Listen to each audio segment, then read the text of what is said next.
大家好，欢迎来到医案启示录，让我们一起通过中医医案来学习养生知识，预防疾病的发生。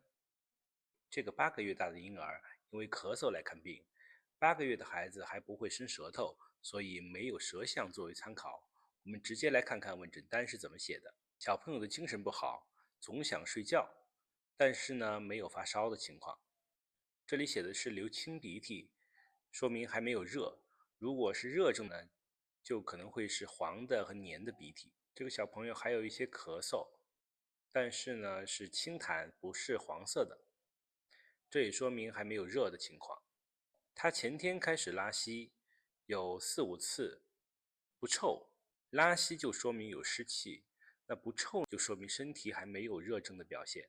拒绝吃奶，也拒绝喝水吃药，说明这个小朋友不饿也不渴，所以才不想喝水也不想吃东西，也是说明身体里面有积食有湿气的情况。这里我们看到小朋友的家长给他用了很多药，这里呢我们就不逐一分析了。既然吃了这些药孩子没有好，就肯定说明药是没有用对的。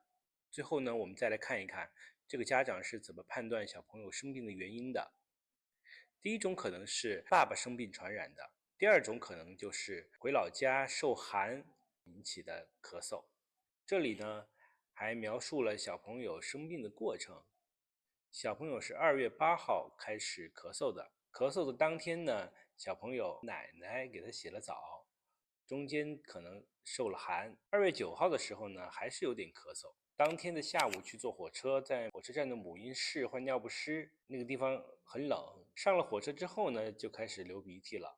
2月10号，病情就开始变严重了，除了咳嗽，除了流鼻涕之外呢，就开始拉稀了。2月11号的时候就不肯喝药了，也不肯吃奶了。这个问诊单是2月12号填的，所以时间还是拖得比较久，家长是非常着急的。最后呢，医生用了一个很常见的中成药藿香正气液，用它来塞进小朋友的肚脐里面。那么2月14号的时候，家长就反馈小朋友的咳嗽已经好了。这里我们看到了，虽然没有办法看这个婴儿的舌头，也没有办法切脉，但医生就靠着问诊单填写的这些信息用药，1天就治好了这个婴儿的咳嗽。那么凭的就是这种见微知著的能力。这种见微知著的能力需要医生非常细致的观察和非常精准的判断。其实这种能力不仅是中医必备的能力，也是我们每一个人必备的防病武器。比如在这个医案里，通过对气候、老家的环境和火车站这些外部环境的观察，家长就应该判断，在这种环境下，给小朋友洗澡换尿不湿是非常容易受寒的。那么如何避免呢？不洗澡行不行？不在车站里给孩子换尿不湿行不行？在家里先换好，或者等上了车再换尿不湿行不行？这些都是需要家长通过观察之后进行思考的。再比如说，孩子2月8号生病以后，观察到有咳嗽的症状，再联系到可能是由于洗澡时着了凉引起的，那么就应该判断出这是受了寒。那为什么还要用玄麦柑橘颗粒这种滋阴的药呢？2月9号又观察到小朋友有开始流清涕、有咳嗽的症状，但是这些症状都没有热症的表现。那么为什么又要用小儿肺热咳喘颗粒这种清热药呢？2月10号又观察到，除了咳嗽和流清涕之外，又新出现了拉稀的症状，那就说明前2天的用药是没有任何效果的。那么为什么还要用麻黄汤？为什么不马上找医生看病，还要自己用药呢？通过这个医案给我们的启示是，家长一定要非常细致的觉察孩子的生长的外部环境，觉察孩子身体的状态。